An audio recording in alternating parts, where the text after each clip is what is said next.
আমার দেহ আমার সিদ্ধান্ত, ব্যক্তি জীবন।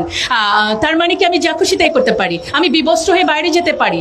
যদি এটাকে অধিকার মনে করেন, তাহলে যখন আমি হিজাব পরি তখন আমাকে পরীক্ষা কেন্দ্রে বাধ্য করা হয় নেকাব খুলতে, তখন আমার সেই অধিকারটি কোথায় গেল? এটি নিয়ে কিন্তু আমার কমিশন কিছুই বললেন না। এবং এই ব্যক্তি জীবনে স্বেচ্ছাচারিতাটাকে তৈরি করার পর তারা হাত দিলেন পারিবারিক পর্যায়ে, সমাজের সবচেয়ে ক্ষুদ্রতম ইনস্টিটিউশন। কি হলো যে মানে পুরুষকে করা হলো আমার প্রতিপক্ষ। এবং আইডিয়াটাও কিন্তু সুন্দর, পুরুষের ক্ষমতা ভাঙবো, সম অধিকার আনবো। কেন আমাদেরকে পুরুষের প্রতিপক্ষ করে দিলেন? আমরা তো ক্ষমতা ভেঙে আনতে চাই নাই, আমরা তো একে অপরের পরিপূরক ছিলাম।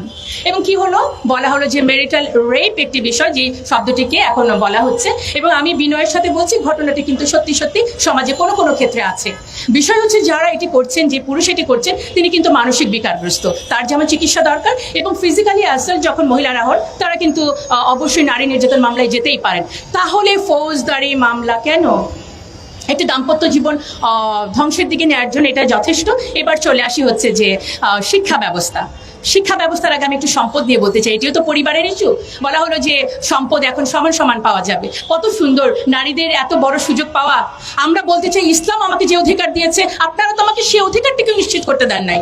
আমার এই সোসাইটি থেকে তো আমি আমার ভাইয়ের কাছ থেকে যতটুকু প্রাপ্য সম্পদ পাওয়ার কথা সেটাই পাচ্ছি না। আপনারা খুব সুন্দর করে আইওয়াস দিয়ে আমাকে খুশি করে বলছেন এখন থেকে আমি আমার ভাইয়ের সমান সম্পদ পাবো। এই জায়গাটায় অবশ্যই বাস্তবিকভাবে এটি কিন্তু আসা উচিত ছিল যে এই বিষয়টি ক্লিয়ার করতে চাই। তারা তাদের প্রতিবেদনে স্পষ্ট করে লিখেছে ধর্ম নারীকে বৈষম্য করেছে।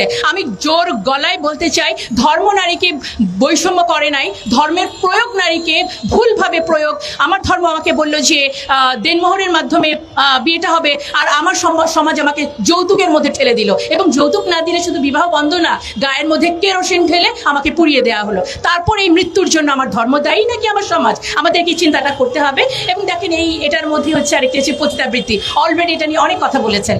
এবং আপনি আমাকে আমার দাম্পত্য সম্পর্কের মধ্যে সংঘাত বাড়ালেন, আমার ভাই এবং আমার বাবার সাথে সম্পর্কে সংঘাত জড়ালেন, এবং পতিতাবৃত্তিকে করে দিলেন উন্মুক্ত। তখন এই যে কিছুক্ষণ আগে আমাদের আরো অন্যান্য বক্তারা বলেছেন, স্বামী তখন এই ফৌজদারি মামলা এড়ানোর জন্য কিন্তু যাচ্ছে কোথায়? পতিতালয়ে। আমার অনেক ছাত্রীকে আমরা কিন্তু অনেক হোটেলে এই ধরনের সম্পর্কে দেখতে পাই যেখানে পুলিশ তাদেরকে গ্রেফতার করছে।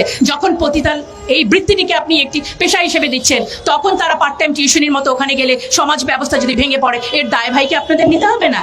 দেখেন এই একই সাথে হচ্ছে যে গণমাধ্যমে বলা হলো যে কিছু কিছু শব্দ প্রয়োগ করা যাবে না, যেমন হচ্ছে নৈতিকতা, অশ্লীলতা, শালীনতাপূর্ণ পোশাক, ধর্মীয় অনুভূতি। আমি এই কথাগুলো কেন বলতে পারবো না? কারণ আমি অশালীন হয়ে চলবো? অবশ্যই শালীনতা আমার সামাজিক ভ্যালু, যে কোনো ধর্মের মধ্যে কোনো অশালীনতা নেই। সুতরাং এই শব্দগুলো যে তারা ব্যবহার করতে দিচ্ছে না, দেখেন সমাজটা কিভাবে করে যাচ্ছে। এবার সমাজের আরেকটি উপাদান হচ্ছে শিক্ষা। সেখানেও বলা হলো সম্মতিতে যৌন মিলন সংক্রান্ত পড়ালেখার বিষয়টাও থাকবে। তাহলে আর বাকিটা থাকলো কি? দেখেন এবার যদি এখানে আরেকটা শব্দ, জেন্ডার স্টেরিওটাইপ, কোনো কথা বলা যাবে না। যেমন হচ্ছে ঘরে কাজ শুধু নারীরা করবে, এই কথাটা বলা যাবে না। এবং বলা যাবে না নারীরা ধূমপান করে না। আপনারা একটু চিন্তা করেন, ধূমপান তো কারোর জন্যই সুস্থ না, ভালো না, তাহলে কেন শুধুমাত্র নারীদের কথাটা এটা বলা যাবে না? এভাবে করে ব্যক্তি জীবন, আমার পরিবার জীবন, সমাজ জীবন কিন্তু তার এই কমিশনের মাধ্যমে, সুপারিশের মাধ্যমে এটি ধ্বংস হওয়ার পথে। এবার আমি চলে যাচ্ছি রাষ্ট্রীয় পর্যায়ে কি হচ্ছে। পার্বত্য চট্টগ্রাম কিন্তু আপনারা শুনে ফেলেছেন যে এটা দিয়ে কি হবে। এছাড়া আরো যেটি বলা হয়েছে যে আন্তর্জাতিক যত সনদ আছে, যে মানে আপনার সিডো এবং পিএফ এর যত সনদ হয়, এগুলোকে আমাদের পার্লামেন্টে পাশ করে দিতে হবে। আমরা যদি স্বাধীন দেশ হই, কোনোভাবেই আন্তর্জাতিক কোনো সনদ মানতে আমরা বাধ্য নই। সেখানে প্রত্যেকটা দেশ তার রিজার্ভেশন রাখতেই পারে।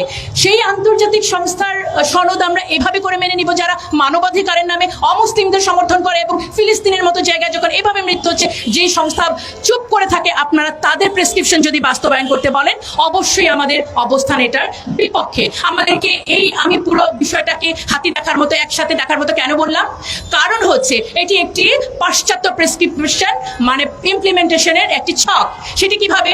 দাতা সংস্থা, আমরা জানি যে নিউ ওয়ার্ল্ড অর্ডার নামে একটি সিচুয়েশন সামনে আসবে, যেখানে মূল বিষয় থাকবে দেয়ার ইজ নো রিলিজিয়ন, ধর্ম বলতে কোনো কিছু থাকবে না। আমাদের শিক্ষা ব্যবস্থায় কিছুদিন আগে ট্রান্সজেন্ডার ঢুকানো হলো, এখন ধীরে ধীরে আমাদের নারীদেরকে পতিতালয় থেকে পুনর্বাসন না করে এটাকে উন্মুক্ত করে দেওয়া হলো। মানে সমাজ ভাঙা, রাষ্ট্র এবং পরিবার ভাঙা মিলে কি হলো? একেবারে রাষ্ট্রটাই একেবারে ধ্বংসের দিকে চলে গেল। এবং জুলাই আন্দোলনের যে ফল পাওয়ার জন্য আমরা এখানে আরো একবার দাঁড়িয়েছি, বারবার দাঁড়িয়েছি। আজকে আমরা বলতে চাই যে জুলাই আন্দোলন নারীদেরকে যে আপনারা উপেক্ষা করলেন, আমরা যে এই বৈষম্যটাকে অর্জন করার জন্য এতগুলো প্রাণ গেল, আপনারা সেটা মূল্যায়ন করলেন না। এই কমিশনের যতগুলো সুপারিশ আমাদের সামাজিক মূল্যবোধ, আমাদের ধর্মীয় মূল্যবোধ, আমাদের একটি সুস্থ সুন্দর জীবনযাপনের জন্য, নারীকে ক্ষমতায়নের নামে শুধু আপনারা প্রদর্শনীর জন্য বলেই দিয়েছেন, বিনোদনে একেবারে 50% তাদের প্রদর্শনী থাকতে হবে। আমরা 300 আসনকে 600 আসন করে কি লাভটা হলো? আমরা মমতাজ এবং শমিকা এসারদের মতো আরো কিছু সংখ্যক আমরা নেত্রী পাবো। বাট এটাই কি আসলে নারীর পলিটিক্যাল এম্পাওয়ারমেন্ট? আমাদের নারীদেরকে গুণগতভাবে, শিক্ষাগতভাবে, প্রযুক্তিগতভাবে উন্নয়নের দিকে নিয়ে যেতে হবে। এবং এই যে আন্তর্জাতিক যে পায়তারা, যে একটি দেশকে ধর্মর একটি ইস্যু ধরে এবং ধর্মীয় মূল্যবোধকে শেষ করে নারী পুরুষকে প্রতিপক্ষ বানিয়ে পরিবারগুলো ভেঙে, সমাজ ভেঙে একটি রাষ্ট্রকে একেবারেই মুসলিম রাষ্ট্রগুলোকে যেভাবে করে শেষ করা হয়, আমি যে আমাদের যে বর্তমানে ডক্টর ইউনূস আমাদের অত্যন্ত শ্রদ্ধেয়, তিনি যেভাবে দেশের হালটি ধরেছেন, আমি এই মুহূর্তে মনে পড়লো যে নারীদেরকে আমরা ক্ষমতায়ন করতে চাই। গত পার্লামেন্টে আমরা কি দেখলাম? আমরা দেখলাম আমাদের প্রধানমন্ত্রী, স্পিকার সবাই নারী, কিন্তু ওনার মতো ফ্যাসিস্ট নারী নেতৃত্ব তো অনেক পুরুষের মধ্যেও নাই। তার মানে কি আপনারা বলবেন যে শুধুমাত্র নেতৃত্বে, ক্ষমতায় সংখ্যা বাড়িয়ে দিলেই নারী ক্ষমতায়ন সম্ভব? সুতরাং আমরা আমাদের উপদেষ্টা এবং এই বর্তমান প্রশাসনের কাছে বিনীতভাবে অনুরোধ করব, কমিশনের রিপোর্টগুলো সমালোচিত হয়েছে যে কারণে এটি একটি ইনক্লুসিভ কমিটি হয় নাই। 90% মুসলিমের দেশে, এখানে অবশ্যই ইসলাম সম্পর্কে বিশেষজ্ঞ কারো থাকা উচিত ছিল, এবং তারা বলেছেন এই রিপোর্টটি একটি কিছু সংখ্যক মানুষের জন্য। সুতরাং আমরা আজকে দাঁড়িয়েছি, কোনো কমিশনের রিপোর্ট শুধুমাত্র কিছু সংখ্যক মানুষের জন্য হতে পারে না, নারীর জন্য রিপোর্ট সেটি হবে যেটি সার্বজনীন। এবং আমি আমাদের আবার এই প্রশাসনকে বিনীতভাবে অনুরোধ করতে চাই, একটি সর্বজন গৃহীত কমিশনের মাধ্যমে এবং কোনো ধরনের বৈষম্য তৈরি না করে, সমাজকে অস্থিতিশীল না করে, আমার রাষ্ট্রকে যদি এগিয়ে নিয়ে যেতে চান, নারীর পার্টিসিপেশনকে যদি সত্যি আপনারা মূল্যায়ন করতে চান, তাহলে আরেকটি কমিশন করে এবং সত্যি সত্যি আমাদের সুন্দর কিছু গুণগত মান উন্নয়নের জন্য সুপারিশ করবেন। জি, ধন্যবাদ সবাইকে।